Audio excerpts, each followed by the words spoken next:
A new animated masterpiece ignites the screen and the spirit.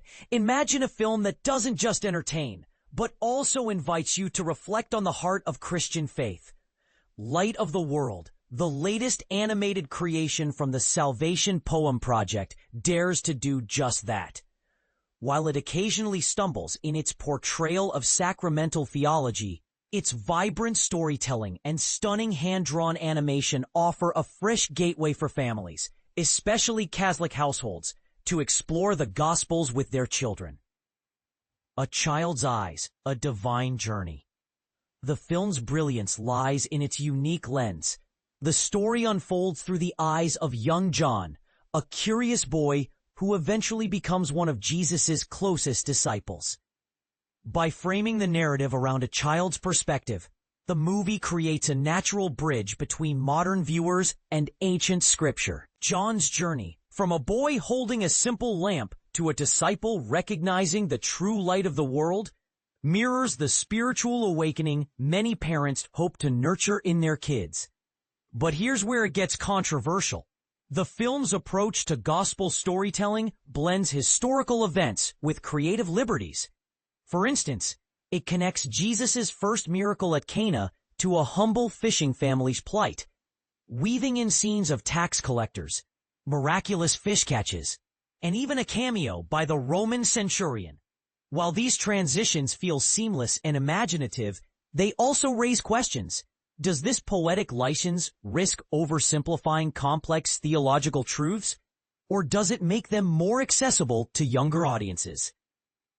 Animation that speaks to the soul. Directed by Tom and Tony Bancroft, veterans of Disney classics like The Lion King and Mulan, the film is a visual feast. Every frame feels handcrafted, with lush colors and fluid motion that transport viewers to biblical Galilee and the Garden of Eden. One standout sequence follows a dove soaring over the Jordan River as John encounters the Baptist. These moments aren't just pretty backdrops, they're deliberate invitations to pause and reflect. The humor sprinkled throughout the film also deserves praise. Young John's comedic attempts to prove himself, like hauling a sack of fish or being mistaken for a waiter at the Cana wedding, add levity without undercutting the story's spiritual gravity. It's a clever balance that keeps both kids and adults engaged. Where he falls short, and this is the part most people miss, the film's Protestant lens occasionally clashes with Catholic sacramental traditions. The hurried depiction of the Last Supper, for example, glosses over the profound moment when Jesus institutes the Eucharist. Similarly, the film's portrayal of the Via Dolorosa omits Saint Veronica's role and the Sixth Station, leaving room for parents to step in and explain these nuances. Could this be a missed chance to showcase the sacramental richness of Catholic faith? Yet these gaps aren't flaws, they're opportunities. The film's creators intentionally leave breadcrumbs for families to dig deeper. A scene where Nicodemus wipes Jesus' face, for instance, could spark conversations about the Stations of the Cross.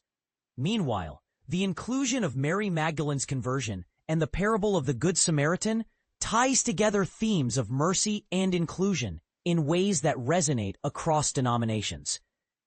A Light for the World. In the end, Light of the World is more than a movie.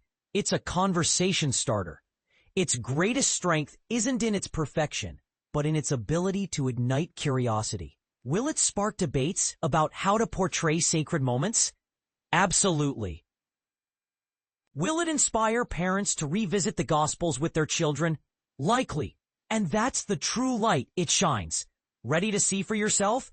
The film debuts in theaters this Friday and will roll out in over 25 countries. Check showtimes at lightoftheworld.com and let us know. Could this movie become a catalyst for family discussions about faith? Share your thoughts below.